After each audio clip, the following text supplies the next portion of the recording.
सच्चिदानन्देश्वराय नमो नमः। भृगुवल्ली का सप्तम अनुवाक। इससे पहले 5 कोशों का वर्णन हुआ। पूछा गया था ब्रह्म के विषय में, तो अन्नमय कोश से उपदेश प्रारंभ करके 5 कोशों से समाप्त कर दिया। इस प्रकार से जानना।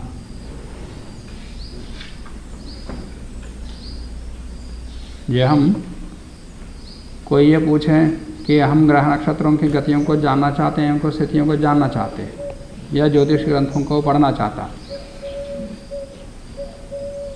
तो कहाँ से आरंभ करते?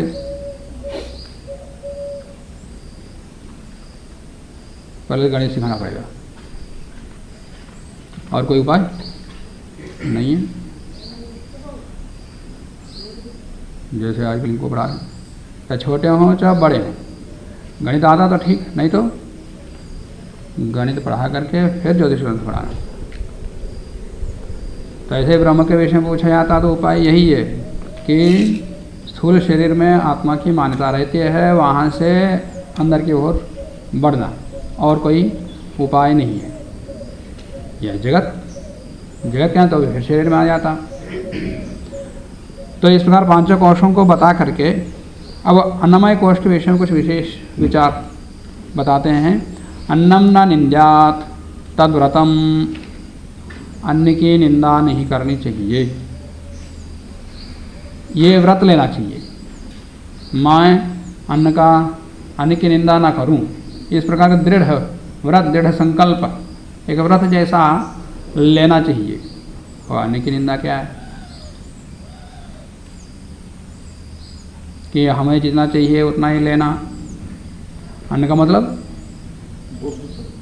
भोग्य पदार्थ। हमको जितना चाहिए उतनी ही वस्तुओं को अपने साथ में रखना, अनावश्यक नहीं रखना। अनावश्यक रखने से इसमें क्या निंदा है? व्यर्थ पड़ा रहेगा। तो किसी चीज़ का व्यर्थ होना निंदा ही है। और जिसको उपयोग में आ सकता था उसको उपयोग में नहीं आ रहा, तो वो भी एक पाप है। तो ऐसे खाने पीने में भी हमारे लिए जितना उपयोगी है उतना ही खाना, और व्यर्थ में फेंकना नहीं, जितना चाहिए उतना बनाना और उतना ही खाना। बच गया तो उसका सदुपयोग होना। और अन्न के ऊपर ही ये शरीर टिका हुआ, और अन्न से ही प्राण चलता। अभी आगे आएगा। तो जिस प्रकार से हमारा जीवन प्राण के ऊपर आश्रित है, उस प्रकार से अन्न के ऊपर भी आश्रित है। अन्न से ही शरीर की उत्पत्ति हुई और अन्न से ही जीते हैं। तो ऐसे महत्वपूर्ण वस्तु को निर्मूल्य, अनावश्यक व्यर्थ पदार्थ जैसी इसकी भावना रखना उसके प्रति। इसलिए भोजन के रूप में नहीं करना। किस रूप में करना? ये एक यज्ञ है, अंदर एक जठराग्नि है, उसमें आहुति डालना। इस रूप में अन्न का ग्रहण करना चाहिए, भोजन करना चाहिए। और कहा भी गया ये अन्न भोजन करना एक यज्ञ है ये। इसलिए स्थिर रूप से बैठ करके मंत्र पाठ के साथ, जलसेचन के साथ, आचम्या अश्नीयात और जलसेचन का भी उल्लेख है। तो उसे धार्मिक रूप दिया गया, जिससे कि वहाँ पर एक आध्यात्मिक पवित्र भावना बने। और मंत्र में भी एक विशेष उद्देश्य है, आशय है। और अंत में भी मंत्र बोलते हैं, फिर आचमन करते, भोजन से पहले भोजन के बाद आचमन का उल्लेख है गृह सूत्रों में। और मौन होकर खाना, और अन्न को अन्न रूप में देख के खाना, इससे मुझे किस प्रकार का प्रयोजन है, तो जो हम खा रहे हैं उसी में मन रहता है तो वो अलग प्रकार का प्रयोजन सिद्ध होता है। और इधर उधर देखते हुए बात करते हुए अन्यत्र मन को रखकर खाते हैं तो पेट भरना, वो भोजन नहीं हो। जिस प्रकार से रस बनना चाहिए, रस से जिस प्रकार से उपयोगी होना, उपयोग और ले सकते हैं, वो सब नहीं होता। एक घड़े में भर देते हैं और वैसे भर जाता बस, या चक्की में डाला जैसा। मन की पवित्र भावना नहीं बनती, वह उसके बिना अन्न से मन बनता कहते। जैसा हम खाते वैसा मन बनता। मन बनता मतलब मन की क्रियाएं चलती है, मन तो बना बनाया हुआ है। जो हम खाते हैं उसी से ही मन काम करता, चंचल होकर के, और इधर उधर अस्त व्यस्त से भोजन करते हैं तो मन भी वैसा ही रहता। और अन्न से जो हमको मिलना चाहिए प्रयोजन वो सिद्ध नहीं होता, जो लाभ मिलना चाहिए वो नहीं होता। दूसरा, मृत्यु भी हो सकती है। खाते समय पीते समय बात करते हैं या हंसते हैं, मृत्यु भी हो सकती है, अन्य समस्याएं भी हो सकती है, पागल भी हो सकता है। इसलिए अन्न के समय, भोजन के समय मौन रहने का विधान किया हुआ। क्यों मारता, क्यों पागल होता? जब हम बोलते हैं ना, यहाँ बहुत तेजी से स्वर यंत्र चलता।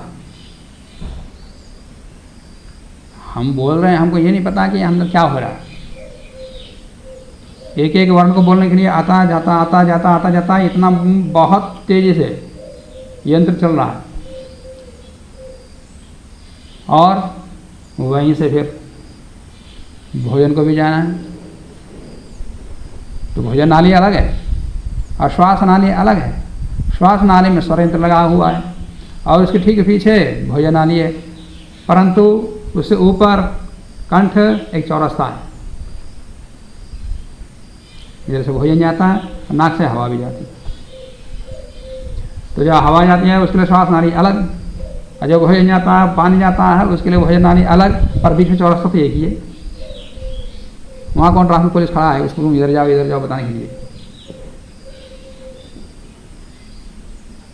गिरा दे भाई, नाक से हवा जाती है, वायु जाता है, प्राण जाता है, वहीं से होके जाता है, और भोजन जाता है वहीं से होके जाता है।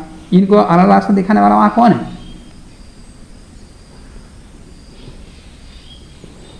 भोजन नाली के ऊपर एक मांस पिंड है। जब भोजन जाता है तो वो नीचे आता, भोजन नाली को बंद कर देता, वो श्वास नाली को बंद कर देता है, और भोजन नाली यहाँ सीधा उसमें जाता है, भोजन नाली में भोजन पानी जो भी है। और जब हम बोल रहे होते हैं क्या होता है? श्वास नाली सक्रिय, इसका मतलब इसको उठना पड़ेगा। और मान लिया कि जाते जाते पानी यहाँ तक आकर गया और इसी समय बोला तो ये खुलेगा, इसमें जाएगा खांसते शरीर में खांसी होकर फिर उठा फेंक देता है। और मान लिया एक भी बूंद अंदर गया, एक भी कण अंदर गया, अन्न का गया, इतना जोर से फंक मारेगा ऊपर भी चढ़ेगा, फिर ऊपर चढ़ेगा तो पागल हो जाएगा, अंदर घुसा तो मरेगा। संभावना बनी रहती है। इसलिए मौन होकर के श्रद्धा भक्ति के साथ भोजन करना, तो उससे वो ऐसा ही मन बनता।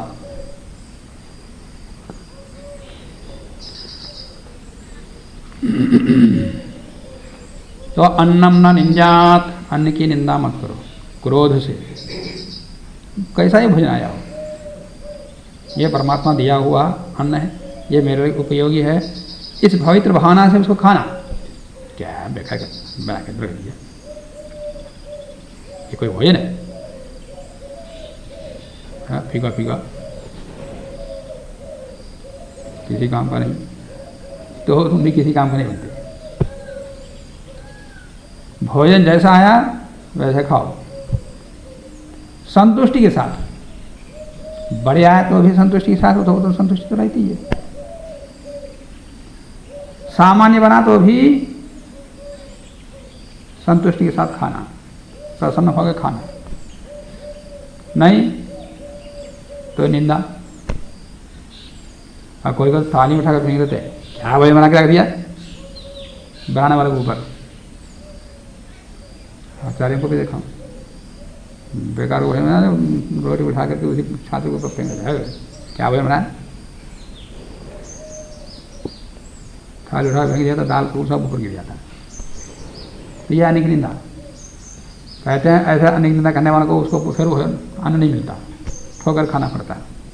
लोगों में प्रचलन है, कोई खाते समय थाली उठा कर फेंक दे गुस्से में, उस आदमी को फिर अन्न नहीं मिलता, वो धोखा खाता है। तो कहते हैं वो एक बार ऐसा किया था इसलिए इसको ऐसा हुआ, लोग कहते। तो लोग में कहानी कैसे ही प्रचलित हो, पर ये तो है आने के समय क्रोध नहीं करना, झगड़ा नहीं करना, शांत होकर बैठे खाओ। तो इस प्रकार के अन्न की निंदा नहीं करनी चाहिए। अन्नम न निंजा तद्व्रतम, इस प्रकार का व्रत ले लो, मैं दृढ़ संकल्प, मैं इस प्रकार के अन्न की निंदा नहीं करूंगा। प्राणो वा अन्नम, प्राण ही अन्न है, वो अन्न तो था ही, ये प्राण भी अन्न ही है। क्यों? अन्न खाने से शक्ति बनती है, उसे शरीर चलता ना। अन्न नहीं खाए तो शरीर खत्म, शरीर खत्म होने के पहले ये प्राण को निकलना पड़ेगा। इसमें अन्न नहीं खाएंगे तो प्राण भी नहीं चलता। प्राण चलने के लिए प्राण की जो शक्ति मिलती है वो भी अन्न से ही है, और शरीर को भी शक्ति इसी से, इसे दोनों की, अन्न की शक्ति दोनों में जा रही है। इसका मतलब अन्न का अंश प्राण में भी है, शरीर में भी है, तो प्राण को ही अन्न कह दिया। तो प्राणो वा अन्नम शरीरम अन्नादम, शरीर अन्न को खाता है, माने अन्न को भी खा रहा है, प्राण को भी खा रहा है, दोनों का उपयोग कर रहा है। प्राणे शरीरम प्रतिष्ठितम, प्राण में शरीर प्रतिष्ठित है, प्राण के ऊपर ही शरीर चल रहा है ना। प्राण गया तो शरीर गया, तो प्राण के ऊपर ही शरीर आधारित है। प्राणे शरीरम प्रतिष्ठितम, शरीरे प्राणः प्रतिष्ठितः, शरीर में प्राण प्रतिष्ठित है। प्राण कहाँ है? शरीर में, तो दोनों एक दूसरे के ऊपर है। तो अन्न की शक्ति प्राण में, इसलिए प्राण को अन्न कह दिया। अप्राण की शक्ति शरीर में आया तो शरीर भी तो नहीं हुआ, नहीं हुआ ना। तद एतद अन्नम अन्ने प्रतिष्ठितम, तो अन्न में अन्न है, प्राण में शरीर है तो अन्न में अन्न है, शरीर में प्राण है तो अन्न में अन्न है कि नहीं। तो तद एतद अन्ने, अन्नम अन्ने प्रतिष्ठितम, अन्न अन्न के ऊपर है। सह यह एतद अन्नम अन्ने प्रतिष्ठितम, इस प्रकार से अन्न में अन्न प्रतिष्ठित है, स्थित है। तो इस प्रकार से भी जानता है वेद प्रतिष्ठति, वो भी प्रतिष्ठित हो जाता, वो भी स्थिर होता, अपने में विद्यमान रहता। अन्नवान अन्नादो होती, अन्नवान अन्न को खाता है, अन्नवान ही अन्न खाता, अन्नवान नहीं तो अन्न नहीं खाएगा।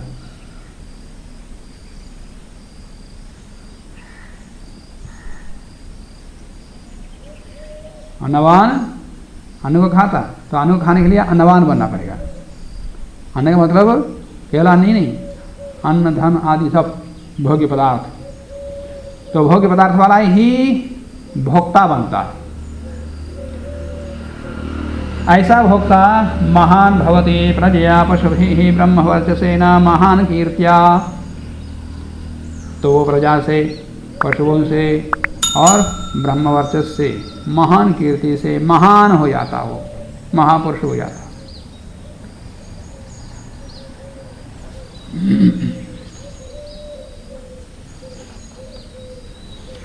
अन्नम ना परिचक्षित, अन्न का निषेध मत करो।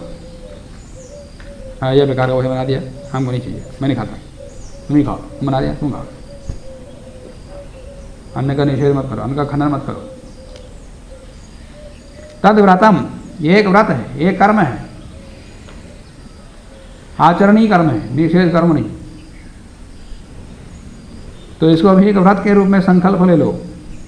आपोवा अन्नम, ये जल ही अन्न है, और ज्योति ही अन्नादम, अन्न की निंदा मत करो। पर अन्न कौन से यहाँ पर? आप, जल, जल को अन्न कह दिया तो जल से ही अन्न उत्पन्न होता है। और ज्योति,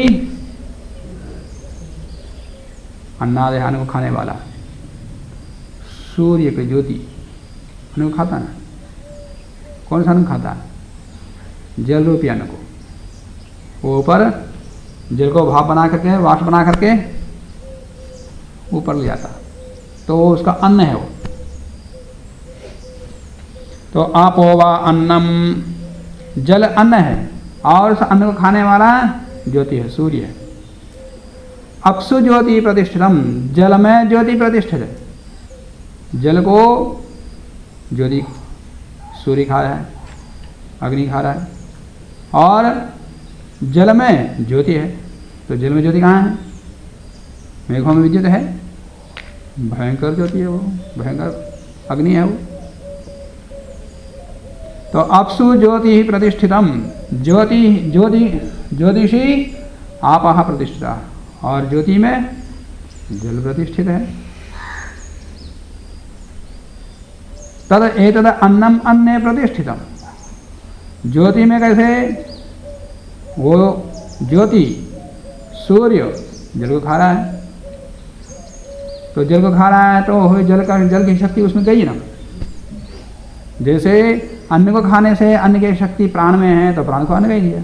ऐसे ही जल रूपी अन्न को खाने से सूर्य को भी अन्न कह देंगे, क्योंकि उसकी शक्ति वहाँ है, और जल तो है ही अन्न। तो जल में ज्योति है, ज्योति में जल है, तो अन्न अन्नम प्रतिष्ठितम। तद एतद अन्नम अन्ने प्रतिष्ठितम, सह यह एतद अन्नम अन्ने प्रतिष्ठितम वेद, इस प्रकार अन्न में अन्न प्रतिष्ठित है, आधारित है, इस प्रकार के प्रतिष्ठा का जो जानता है स्वयं प्रतिष्ठित हो जाता है। अन्नवान अन्नादो होती, अन्नवान ही अन्न को खाता है, भोगता है। महान भवति, इस प्रकार की विद्या को जानने वाला महान हो जाता है। प्रजा पशु ही ब्रह्मवर्चसे न महान कीर्तिया, प्रजा पशु ब्रह्मवर्चस और महान कीर्ति से, बड़े यश से वो बड़ा आदमी बन जाता। अन्नम बहुकुर्वीत, अन्न को अपने जितना चाहिए उतना पूर्ण करो। बहुत मतलब बहुत ज़्यादा इकट्ठा करो, ये नहीं, यहाँ बहुत कह दिया। कुछ लोग ऐसे होते हैं एक दो दिन के लिए बस पर्याप्त, ये खत्म हो जाएगा फिर परिश्रम कर लेते, कमा लेते, तो तात्कालिक उसी समय एक महीने के लिए अधिकतम घर में इतना होना चाहिए कि आपातकाल में एक साल भी रह सके। तो इतना आलसी बनकर के एक दिन दो दिन के लिए मत देखो, पर्याप्त रखो। अन्नम बहु कुर्वीत तद व्रतम, यही व्रत है। सोमयाग करने के लिए किस यजमान को सोमयाग करने के लिए विधान किया हुआ है?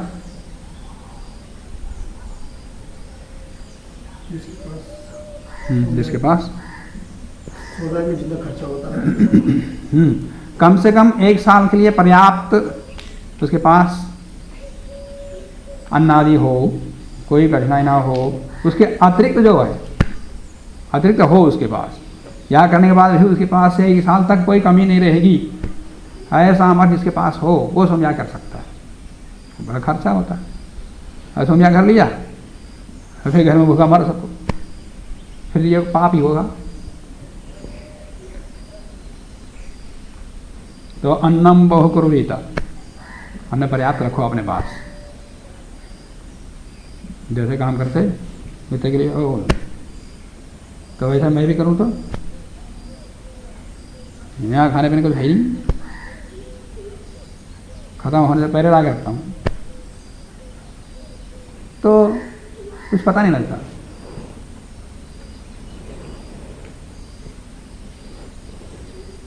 तो पर्याप्त रखना था। ये तो बड़ा घर है, 4-5 लोगों के लिए ही लोग दिन भर दौड़ करते। यहाँ 20-25-30 लोग हैं, 50 हैं तो भी कोई कमी नहीं लेना। तो अन्नम बहुकुर्वीत तद्व्रतम पृथ्वी वा अन्नम, यह अन्न पृथ्वी ही है, यह पृथ्वी ही अन्न है। अन्न एक पार्थिव पदार्थ है, पार्थिव पदार्थ है, आग्नेय पदार्थ है, यह जलीय पदार्थ है। अन्न क्या है? हाँ, पार्थिव पदार्थ है, पृथ्वी से बना, उसका रूप बदला, परिवर्तन हुआ, विकार हुआ। ये शरीर जो इसमें अग्नि जल आदि नहीं है। तो ये पार्थिव है या पांच अभौतिक है?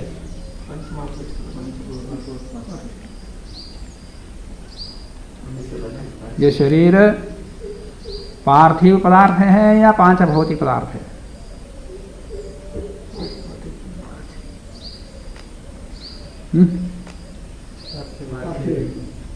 पार्थिव है, पृथ्वी से बना, ये पार्थिव पदार्थ है।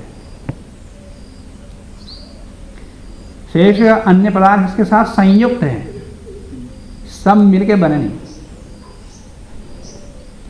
यदि सब मिलकर के बना हुआ होता, पांच अभौतिक होता, तो यह तो न दिखता, न इसमें गंध रहता, न स्पर्श होता इसका। क्यों? दो पदार्थ मिला, तीसरा पदार्थ बनता, फिर तीसरा गुण आ जाते उसके अंदर। पृथ्वी का गुण है गंध, इसमें गंध है तो पृथ्वी का, पृथ्वी पदार्थ, पार्थिव पदार्थ। ये सारे मिले होते तो फिर गंध नहीं रहता, फिर और कुछ आया था।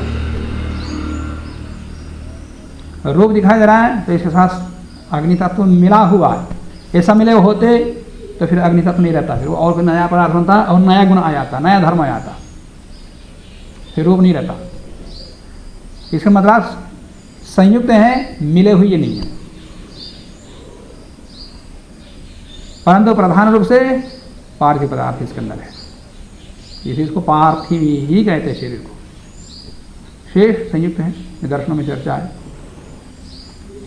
तो पृथ्वी वा अन्नम, ये पार्थिव पदार्थ है, पृथ्वी ही अन्न है।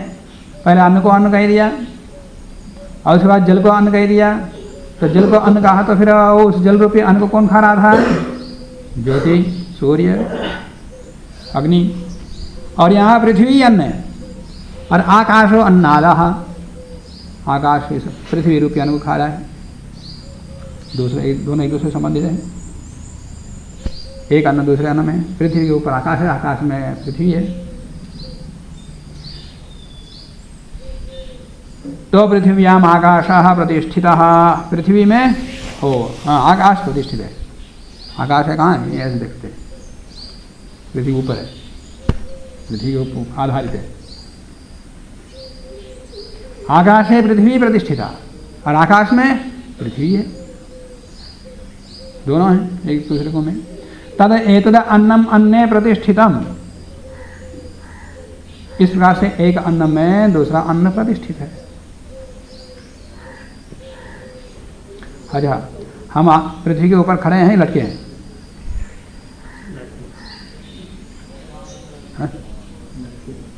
पृथ्वी पर ऐसे खड़े हैं या पृथ्वी के ऊपर ऐसे नीचे लटके हुए हैं? तो गिरते क्यों नहीं?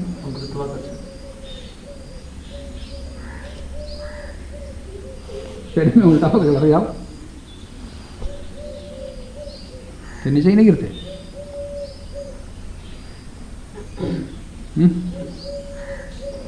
पृथ्वी गोल है, हम पृथ्वी ऊपर खड़े हैं, हम अपने आप में जैसे से करें वो पृथ्वी ऊपर खड़े हैं।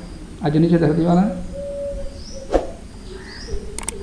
हमारे लिए नीचे धरती वाला नीचे लटके हुई ना, अभी गोल है ना, ऊपर हम है और इधर नीचे वाले नीचे लटके हुए हैं, और उनके लिए हम नीचे लटके हुए हैं।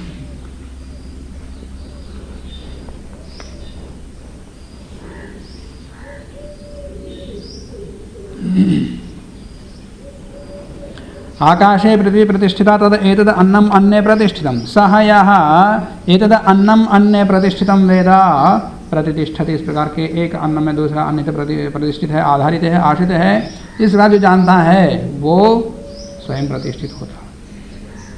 किस प्रकार से? अन्नवान अन्नादो भवति, इस प्रकार के अन्न विज्ञान को जानने वाला अन्न का भोक्ता होता है, अन्न को भोगने वाला होता है। वो इस प्रकार से वो महान होता है। किस रूप में? प्रजया पशवे ब्रह्मवर्चसेन महान कीर्तिया महान भवति, इस रूप में वो महान बनता है।